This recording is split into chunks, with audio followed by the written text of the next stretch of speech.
All right, so today we are starting function notation. It looks like multiplication, but it is not, so please be careful. The parentheses are just placeholders.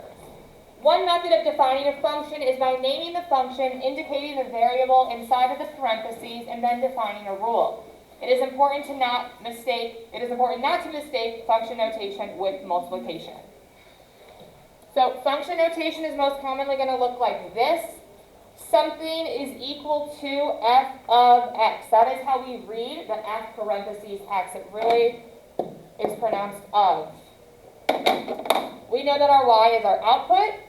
This is going to be our rule, the f of expression.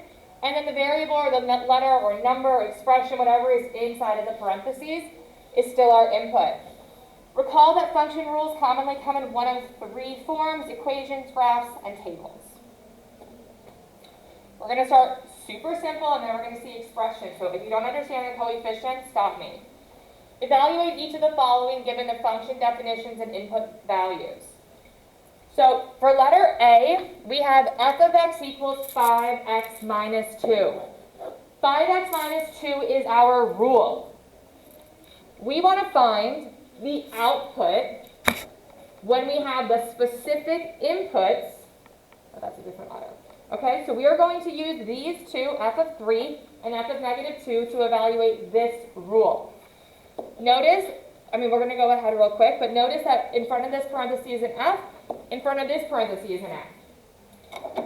For b, though, we have a g of x, and in front of those parentheses is a different variable. So those letters have to correlate with the specific rule. So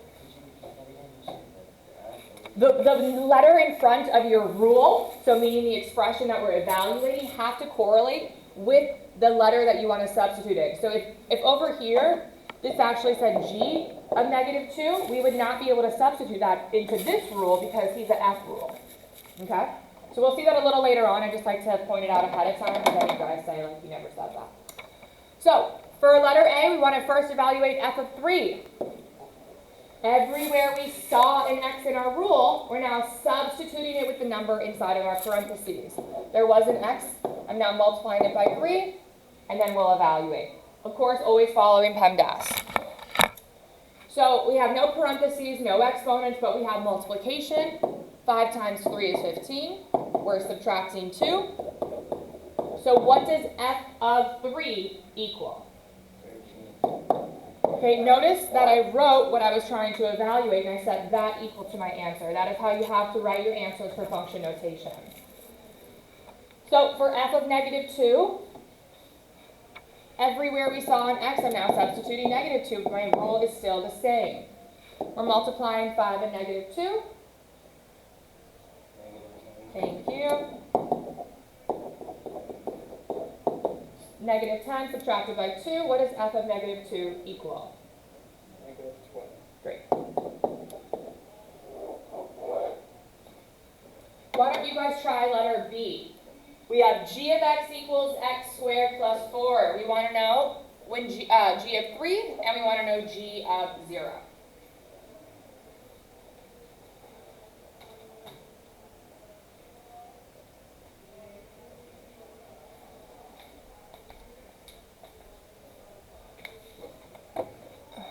See if it's any different.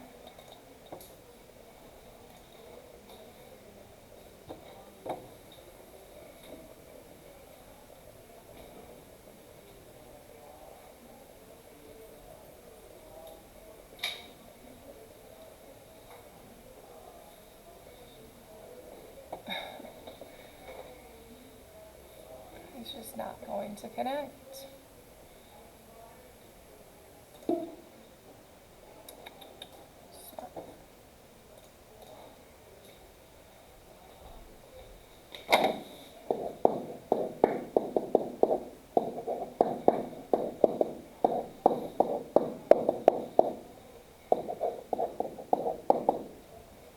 All right, what do we get for g of 3, Safwan? 13.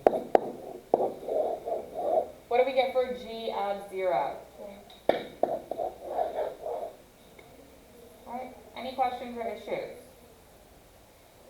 I know we have C, but I want to get to some of the more challenging ones, so we're going to continue on. So let's look at exercise number 2. Find each of the following. Answers must be in simplest form. Given f of x equals x squared minus 4x, find f of negative 3 and f of x minus 1. So, I'm going to work backwards with you guys, and you're still going to answer 1 once we break off, but we're going to start f of x minus 1 together first. So our rule is still x squared minus 4x. What do I do with what's inside of the expression? Or the parentheses? Everywhere I had an x. So now this is going to say x minus 1, close parenthesis, raised to the second power. Because my x in the rule was being squared. And then I'm subtracting 4. And again, there was an x, so I'm replacing it with x minus 1. So now it becomes x minus 1 squared minus 4 times x minus 1. What happens here? It's x squared minus 1. Oof. It is not that. That is bad. Something is different when we have something that has a plus or minus being raised to an exponent. What were you going to say? I was saying, don't you put it 2 times? Right. That variable, or excuse me, that exponent tells us x minus 1 is written twice. If it was x minus 1 to the third power, we expand it 3 times. So it's different than the power rule that we're used to, but the power rule only applies if we have a monomial. Okay, then we could do that, not if we have a binomial, something with a plus or minus. Okay? So you guys can finish it from here. You would have to FOIL, double distribute, or box method, and then just continue to combine like terms. So I want you guys to work on exercise 2A1 and then 2A2. Okay, I just wanted to get started with you guys because I knew a lot of you might forget that squared aspect.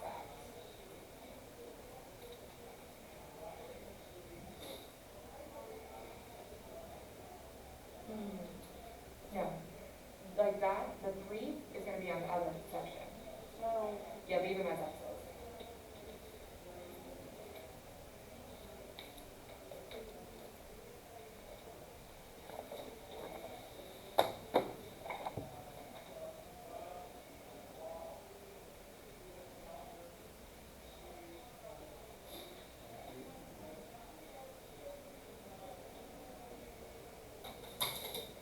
Negative 4 times negative 3 is positive 12.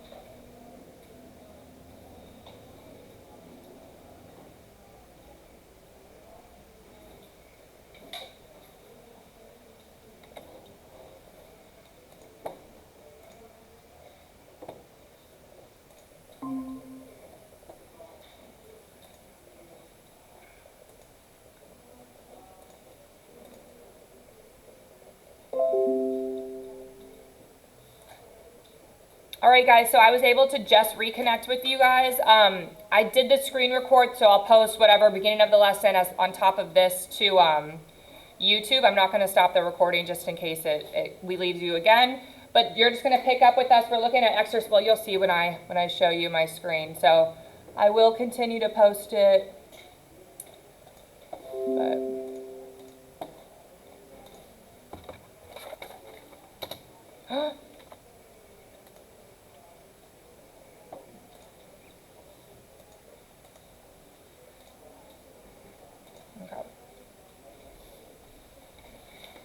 so finishing up exercise 2, part 2 of A, we would FOIL these. Combine like terms.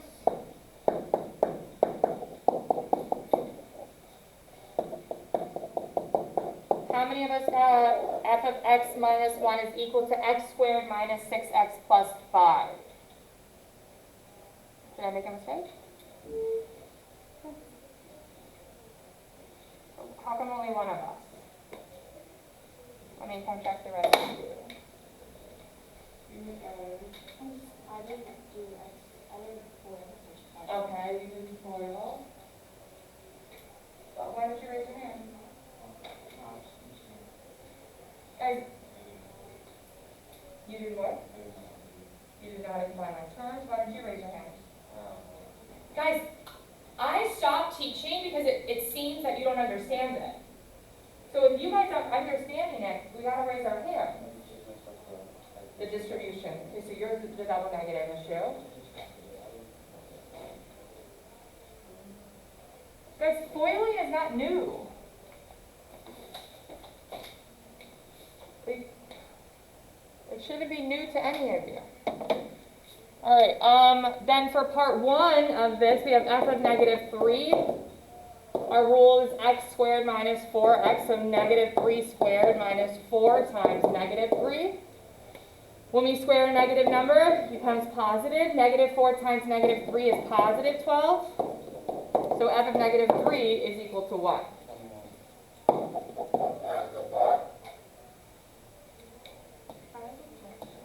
What? Yes. So, when you FOIL, I remember learning like 2 different ways where it's like you do 2 of the, like 1, 2. I'm trying to see if we have another FOIL one on here. So, if we have that, so you didn't do the FOIL way, you did double distribution, which is fine. So you're doing x times x, x squared. Then you do x times negative 1, negative x, or if you're a person that does a negative 1. So now I look, oh, I distributed my first term to everything in that second binomial. I can't distribute that x anywhere else. So then you're like, oh, I have this negative 1. Negative 1 times x, negative x. Oh, negative 1 times negative 1, positive 1. Yeah. But like what I did was x times x and then negative 1 times negative 1. You forgot these two. Yeah. Yeah. But I like remember doing that at one point, and I don't know when I'm supposed to do that. I don't know why anyone would have taught that.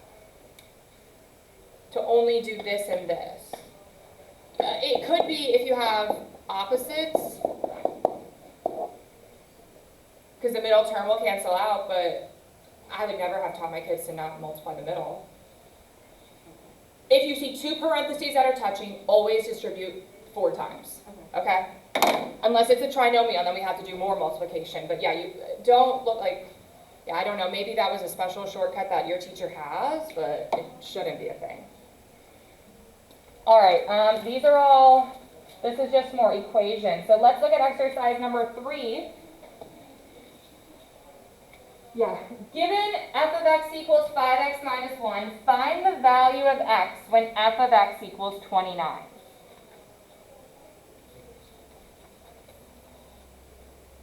So we have the rule, 5x minus 1. They're asking us to find the value of x when our answer is 29.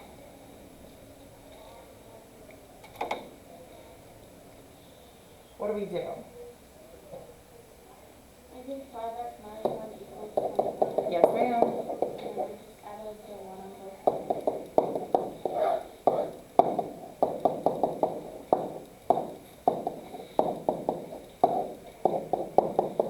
We have to make the connection. My rule is set equal to f of x. This says f of x equals 29. In math, if f of x is the same thing as f of x, we could substitute that answer where f of x is in our rule. Perfect. So you could just write your answer as x equals 6, or to be fancy, we say f of, what's the number, not 5? F of 6 equals 29. All right, so both of those are correct ways to write that. So that is if we're working backwards. Let's go down to number 4, because we're going to see our functions given to us as a table.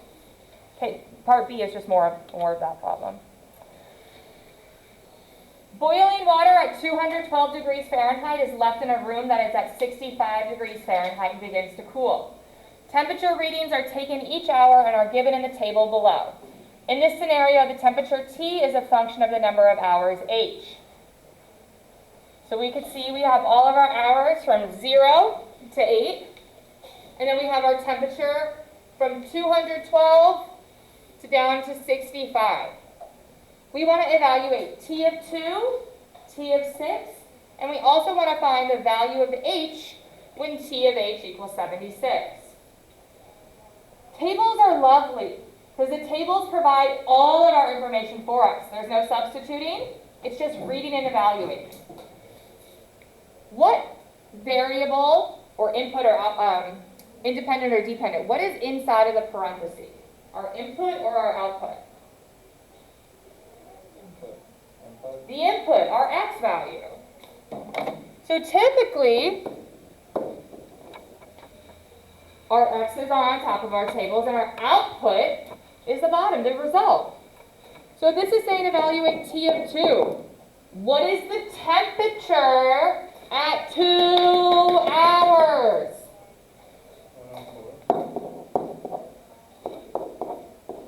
What is the temperature at 6 hours?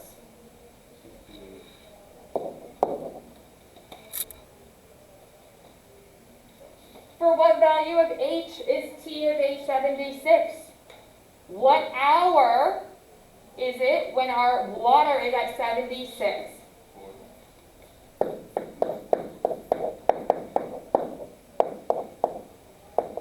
you could say the 4th hour. One more question to this. Between what 2 consecutive hours will our temperature be 100? Between what 2 consecutive hours will our temperature be about 100 degrees? Gavin? How 2 and 3?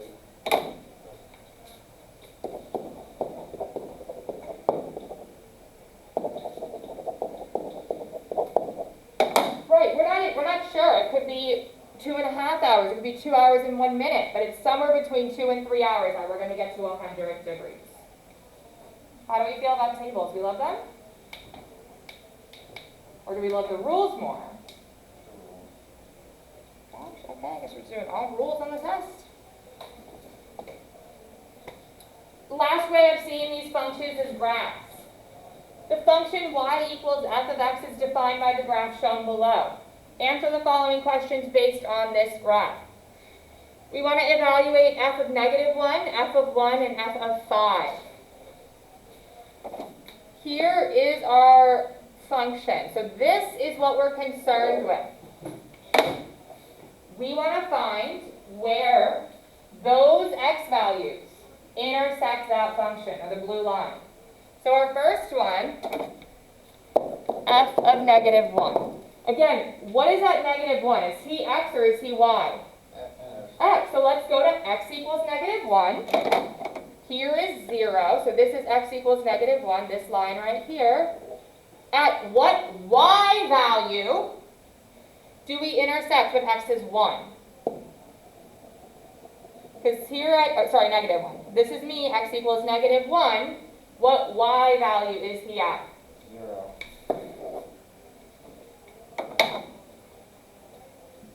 We're just trying to figure out that coordinate. Exactly. That's it. F of 1. So now we're looking, when x is 1, where do we intersect with our function?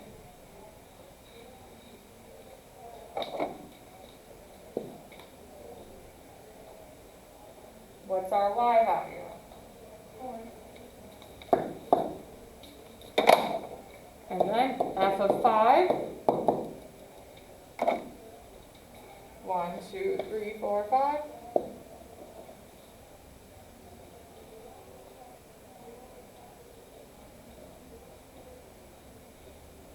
-4.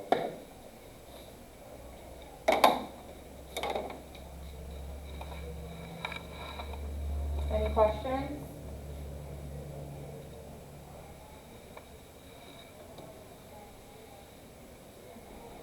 Evaluate f of 0. What special feature on a graph does f of 0 always correspond to? I've only said this 50 million times, so I can't wait to see who remembers. F of 0 is 3, and it's y intercept. Yay! Somebody listens.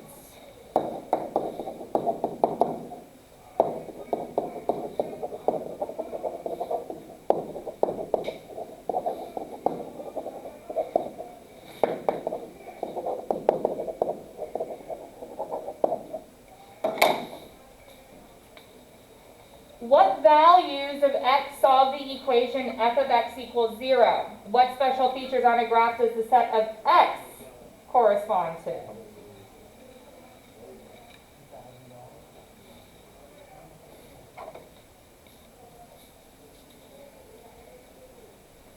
So where are we looking now if it says f of x equals 0? F of x equals 0, what does that mean? We're looking at where it's 0 for the y-axis, or where it intercepts the x-axis. Oh, this is so off. If f of x equals 0, they are asking us to evaluate when y is 0, because we know the answer. When y is 0, what are the values of x that make this true?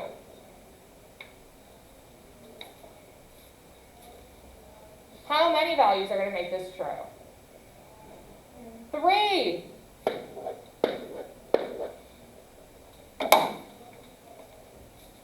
All right, somebody tell me.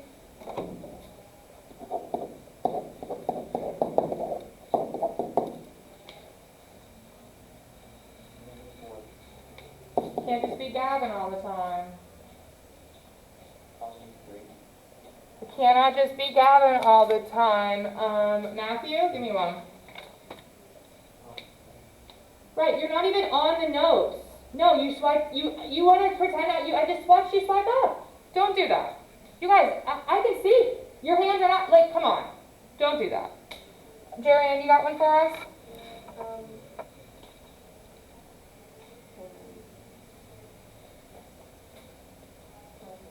7. And then there's one in between there. Gavin said it. We can repeat what Gavin said? 3. Wait, can you list the coordinates or you can just list the y? You can list the coordinates if you want. So you give them like that? Yeah. That's fine.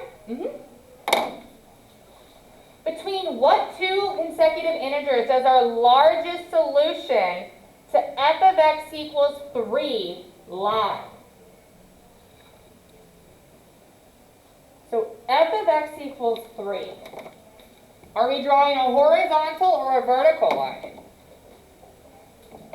If f of x equals 3. Horizontal. So I'm counting 3. Well, that's 0, 1, 2, 3. We want the largest intercept, so it wouldn't be here. It wouldn't be here. It's got to be here. What two consecutive integers is this between? Gavin? 7 and 8. Good. Okay, so our answer to D is between 7 and 8.